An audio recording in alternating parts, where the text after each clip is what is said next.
If you or someone you know has already been experiencing chills, body aches, a fever, then you know that flu season is here. So what can we do to prevent contracting the cold and flu virus?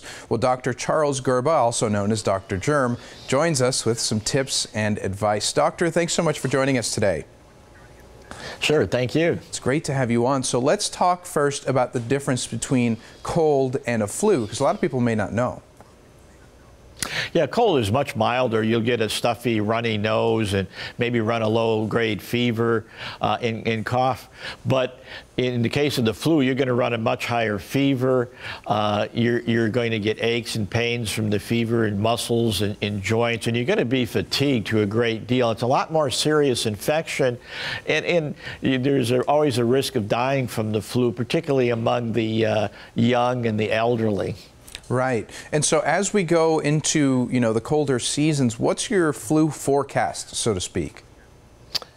Well, based on what's going on in Australia, which had the worst flu season they've ever had in terms of the number of reported cases, we're expecting it could be worse than normal, but it's difficult to predict until we get more into the flu season.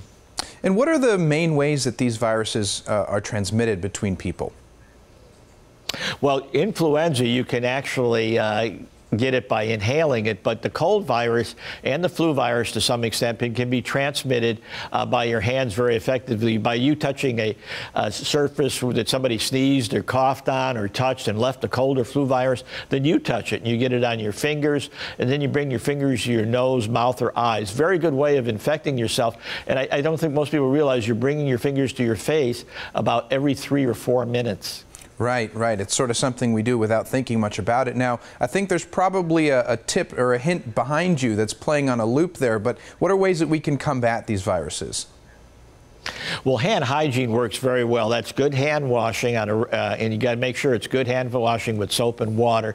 And the use of hand sanitizers like Germ-Free 24, we found hand sanitizers are pretty good at breaking that chain of virus movement.